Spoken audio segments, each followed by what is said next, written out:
জল খাইয়ে দিবি, আমার খুব জল পিপাসা পাচ্ছে রে, গলা শুকিয়ে গেছে বাবা। তার দোকান আছে ও কেউ হয় না। করতে হবে না।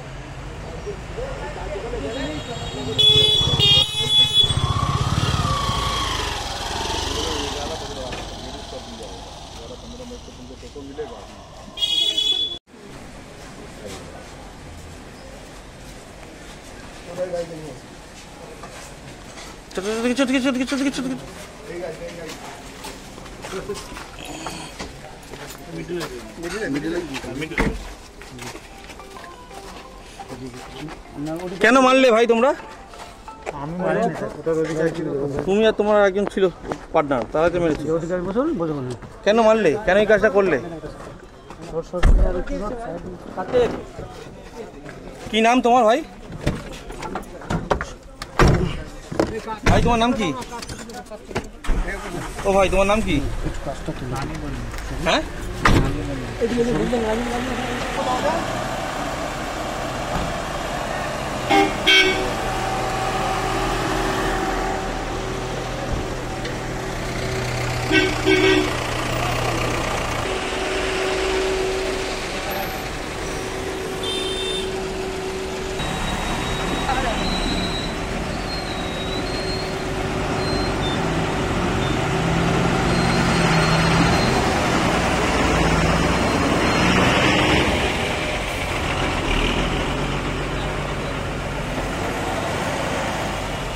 কোনো অসুবিধে নেই, মানে যে ভুল করবে সে শাস্তি পাবে নিশ্চয়ই।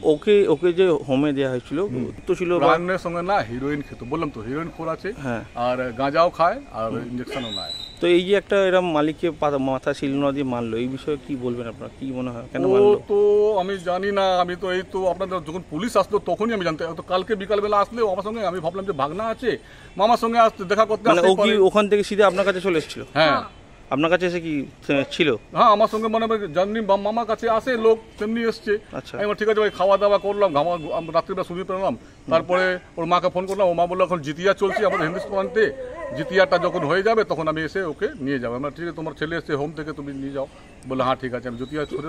তো আপনারা যে জানতে পারছেন, মাকে আমি খবর করে দিই, আপনারা যে জানতে পারছেন একটা বড় ক্রাইম করেছে, কি বলবেন? কি ক্রাইম করেছে স্যার? এই যে আপনারা ও মেরেছে, আমি তো জানি না যে কাকে কে মেরে এসছে, আমি তো জানি আমার ভাগনা আমার সঙ্গে দেখা করতে এসছে, কিন্তু মেরে এসছে কি বাইরের থেকে কি করেছে এই বিষয়ে আমি কিছুই জানি না। আমি ওই ধারণার লোক না স্যার, আপনি গিয়ে জিজ্ঞেস করতে পারেন আমার না করেছে, তাহলে যা করেছে তার শাস্তি পাবে, সত্যি কথা, আমার কোনো অসুবিধে নেই। যে ক্রাইম করবে তাকে শাস্তি ভুগতে হবে, আমি থাকুক বা যে কোনো লোক থাকে, কিন্তু আমি এই ধারণার মধ্যে কিছুই জানি না। আমার বাড়িতে এসেছিল আত্মীয় হয়, আমি আত্মীয় ভাবলাম, এবারে ও বাইরে থেকে কী করে এসছে না করে এসছে আমার কিছু জানা, আমি কিন্তু জানতে পাচ্ছি না। আপনার নাম? আমার নাম লক্ষণ মল্লিক। আপনি কে হন? আমি মামা আছি।